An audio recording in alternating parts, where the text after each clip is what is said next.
அனைவருக்கும் வணக்கம். Welcome to free ICT tutorials Tamil. இந்த வீடியோவில் தரம் 8 அலகு 2 பணி செயல் முறைமையை பயன்படுத்தி கணனியை உருவமைப்பாக்கலும் வடிவமைத்தலும் என்ற பாடத்தின் முதலாவது லெசனில் சந்திக்கின்றோம். இங்கு குறிப்பிடப்பட்டுள்ள இந்த விடயங்களை உள்ளடக்கியதாகத்தான் இந்த அலகு காணப்படுகின்றது.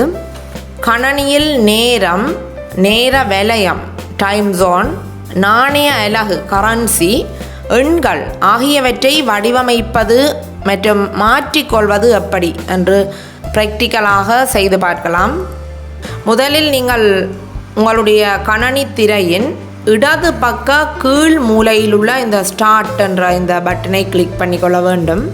பின்னர் இந்த லிஸ்ட்டில் இருந்து நீங்கள் கண்ட்ரோல் பேனல் என்பதனை தெரிவு செய்து கொள்ள வேண்டும். அது இங்கு காணப்படாவிடின் நீங்கள் சர்ச் ப்ரோக்ராம்ஸ் அண்ட் ஃபைல்ஸ் என்ற இந்த இடத்துல கண்ட்ரோல் பேனல் என்று டைப் பண்ணிக்கொள்ள முடியும்.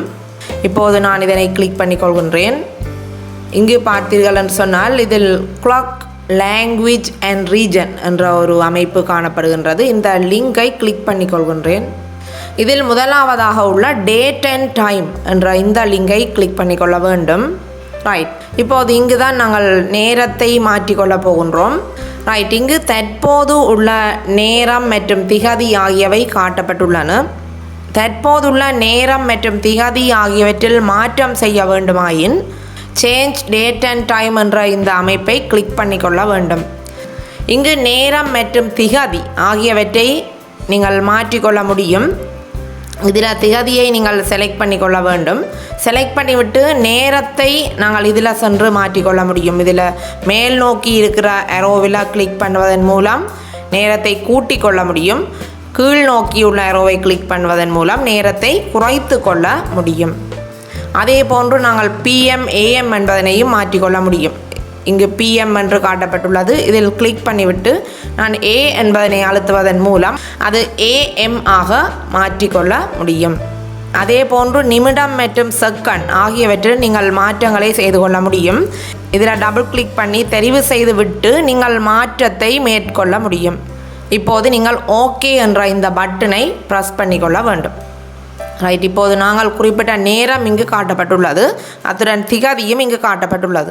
இப்போ சரியா என்று பார்ப்பதற்கு நீங்கள் உங்களுடைய கணனி திரையின் வலது பக்க கீழ் மூலையில் பார்த்தீர்களாயின் இந்த நேரம் மற்றும் திகதி ஆகியன மாறியிருக்கும். நாங்கள் இறுதியாக கொடுத்த அந்த நேரம் மற்றும் திகதியாக மாற்றப்பட்டிருக்கும். ரைட், அடுத்ததாக நாங்கள் நேர வலயத்தை மாற்றப் போகின்றோமாயின் இங்கு டைம் ஜோன் என காணப்படுகின்றது. இங்கு சேஞ்ச் டைம் ஜோன் என்பதனை கிளிக் பண்ணிக்கொள்ள வேண்டும். கிளிக் பண்ணிவிட்டு நாங்கள் இதில் எங்களுடைய டைம் ஜோனை தெரிவு செய்து கொள்ள முடியும். இங்கு உள்ள அரோவை கிளிக் பண்ணுவதன் மூலம் வெவ்வேறுபட்ட நாடுகளின் நேர வலயம் இங்கு காட்டப்பட்டுள்ளது. அதில் இருந்து நாங்கள் தெரிவு செய்து கொள்ள முடியும். நாங்கள் இலங்கை நாட்டை சேர்ந்தவர்கள் என்றபடியால் ஸ்ரீ ஜெயவர்த்தனபுர என்பதனை தெரிவு செய்து கொள்ள வேண்டும். தெரிவு செய்துவிட்டு நாங்கள் ஓகே என்ற இந்த பட்டனை கிளிக் பண்ணிக்கொள்ள வேண்டும். இறுதியாக நாங்கள் இந்த ஓகே என்ற இந்த பட்டனையும் கிளிக் செய்து கொள்ள வேண்டும்.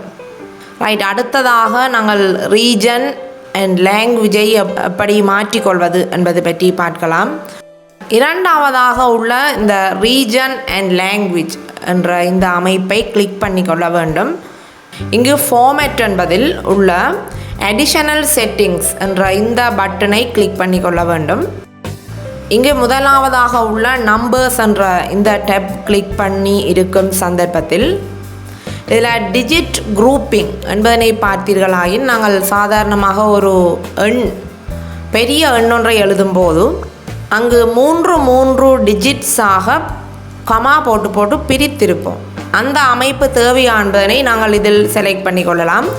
இந்த அரோவை கிளிக் பண்ணி நாங்கள் டிஜிட் குரூப்பிங்கை மாற்றிக்கொள்ள முடியும். அதாவது இந்த கமா போட்டு 3 டிஜிட்ஸாக தேவை இல்லை எனின் முதலாவதை தெரிவு செய்து கொள்ளலாம்.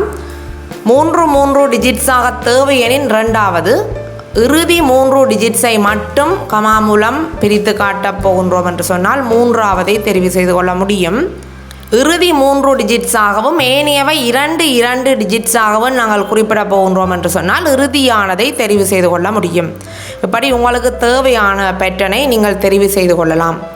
நான் இப்போது வழமையான பேட்டர்னில் உள்ள இரண்டாவதை தெரிவு செய்து கொள்கின்றேன். அடுத்ததாக இங்கு மெஷர்மெண்ட் சிஸ்டம் என்பதில் நாங்கள் இந்த ஏரோவை கிளிக் பண்ணி இதில் 2 ஆப்ஷன்ஸ் காணப்படுகின்றது. ஒன்று மெட்ரிக், அடுத்தது ஜூஎஸ். இதில் நீங்கள் மெட்ரிக் என்பதனை தெரிவு செய்து கொள்ள வேண்டும். அப்ளை என்பதனை கிளிக் பண்ணிக்கொள்ள வேண்டும். அடுத்ததாக இந்த ஓகே என்ற இந்த பட்டனை கிளிக் பண்ணிக்கொள்ள வேண்டும். ரைட், இங்கு 2ஆவதாக இருக்கின்ற இந்த கரன்சி என்ற இந்த டெப்பை கிளிக் பண்ணிக்கொள்ள வேண்டும். இங்கு நாங்கள் எங்களுடைய கரன்சி சிம்போலை மாற்றிக்கொள்ள முடியும். இதில் $, காணப்படுகின்றது. ஆனால் நாங்கள் இலங்கையில் பயன்படுத்துகின்ற நாணய அலகு ருப்பீஸ். ஆகவே நாங்கள் இதனை ருப்பீஸ் என்று மாற்றிக்கொள்ள முடியும். RS என போட்டுக்கொள்ளலாம். ரைட், இப்போது நீங்கள் இந்த அப்ளை என்ற இந்த பட்டனை கிளிக் பண்ணிக்கொள்ள வேண்டும். அடுத்ததாக இந்த டேட் என்ற இந்த டெப்பை கிளிக் பண்ணிக்கொள்ளுங்கள். இங்கு உதாரணம் மூலம் காட்டப்பட்டுள்ளது ஷார்ட் டேட் மற்றும் லாங் டேட். அதாவது ஒரு திகதியை நாங்கள் குறிப்பிடும் போது ஷார்ட்டாக குறுகியதாக எந்த பேட்டர்னில் வரப்போகின்றது, நீண்டதாக எந்த பேட்டர்னில் வரப்போகின்றது என்பது இங்கு காட்டப்பட்டுள்ளது. இங்கு காட்டப்பட்டிருக்கிற ஷார்ட் டேட் மற்றும் லாங் டேட் என்பவற்றின் பேட்டர்ன்ஸை நாங்கள் மாற்றிக்கொள்ள முடியும். இந்த டேட் ஃபார்மேட்ஸ் என்பதில் பார்த்தீர்களாயின் இங்கு ஷார்ட் டேட்டினுடைய பேட்டர்னை மாற்றிக்கொள்வதற்குரிய ஒரு சந்தர்ப்பம் வழங்கப்பட்டுள்ளது. இந்த அரோவை நான் இப்போது கிளிக் பண்ணிக்கொள்கின்றேன். இங்கு மந்த், டேட், இயர் என்ற இந்த பேட்டர்ன் தான் காணப்படுகின்றது. நான் இப்போது மாற்றப் போகின்றேன் என்று சொன்னால் முதல் டேட், அடுத்ததாக மந்த், அடுத்ததாக இயர் என்ற ஒழுங்கில் நான் மாற்றப் போகின்றேன். ஆயின் இந்த இறுதியை தெரிவு செய்து கொள்ளலாம். உங்களுடைய விருப்பத்திற்கு ஏற்ற வகையில் நீங்கள் தெரிவு செய்து கொள்ளலாம். முதல் மந்த், டேட், இயர், அடுத்ததாக மந்த், டேட், இயர் வரும்போது அந்த இயர் 4 டிஜிட்ஸில் இப்போ 2022 எனில் முழுமையாக 2022 எனவும் இடலாம், அல்லது 22 எனவும் இடலாம். அந்த இறுதி 2 டிஜிட்ஸையும் அவ்வாறு எதில் நாங்கள் வழங்கப் போகின்றோம் என்பதனை நீங்கள் இதில் தெரிவு செய்து கொள்ள முடியும். நான் இறுதியை தெரிவு செய்து கொள்கின்றேன். அடுத்ததாக பார்த்தீர்களாயின் இந்த லாங் டேட், இந்த லாங் டேட்டினுடைய பேட்டர்ன் ஃபார்மேட்டையும் நாங்கள் மாற்றிக்கொள்ள முடியும். இந்த அரோவை இப்போது கிளிக் பண்ணி இதில் நாங்கள் வேறு பேட்டர்னை தெரிவு செய்து கொள்ள முடியும். நான் அதிலும் இந்த இறுதியை தெரிவு செய்து கொள்கின்றேன். அதாவது டேட், மந்த், இயர் தெரிவு செய்துவிட்டு இந்த அப்ளை என்ற இந்த பட்டனை கிளிக் பண்ணுகின்றேன். இப்போது நான் குறிப்பிட்ட அந்த விடயங்கள் இங்கு உதாரணத்தில் மாற்றப்பட்டு உள்ளன. அப்போ இந்த பேட்டர்னில் தான் இனி எங்களுக்கு கணனியில் காட்சிப்படுத்தப்பட போகின்றது. இப்போது இந்த ஓகே என்ற இந்த பட்டனை கிளிக் பண்ணிக்கொள்ள வேண்டும். அதற்கு முதல் இன்னொரு விடயம், கேலண்டரில் எந்த ஆண்டு வரை குறிப்பிட்டிருக்க வேண்டும் என்பதனையும் நாங்கள் இதில் தெரிவு செய்து கொள்ள முடியும். அதாவது 1930 தொடக்கம் எது வரை என்பதனை நாங்கள் தெரிவு செய்து கொள்ள முடியும். இதில் 2029 என காணப்படுகின்றது. நான் அடுத்ததாக 30 வரை என்று சொன்னால் மேலே உள்ள இந்த ஏரோவை கிளிக் பண்ணுவதன் மூலம் இந்த ஆண்டை அதிகரித்து கொள்ள முடியும். குறைக்க போகின்றோமாயின் இந்த கீழே இருக்கிற இந்த ஏரோவை கிளிக் பண்ணுவதன் மூலம் குறைத்து கொள்ளவும் முடியும். அடுத்ததாக ஃபர்ஸ்ட் டே ஆஃப் வீக், ஒரு கிழமையில் வர முதல் நாள் எது என்பதனையும் நாங்களாகவே தெரிவு செய்து கொள்ள முடியும். அந்த வகையில் இதில் வழமையாக நாங்கள் ஞாயிற்றுக்கிழமையை முதலாவது நாளாக கருதுவது வழமை. ஆகவே அந்த வகையில் சண்டே என்பது தெரிவு செய்யப்பட்டுள்ளது. வேறு நாட்களை தெரிவு செய்ய போகின்றீர்களாயின் அதனையும் நீங்கள் தெரிவு செய்து கொள்ள முடியும். தெரிவு செய்துவிட்டு இந்த அப்ளை ஓகே என்ற இந்த பட்டனை அழுத்தி கொள்ள வேண்டும்.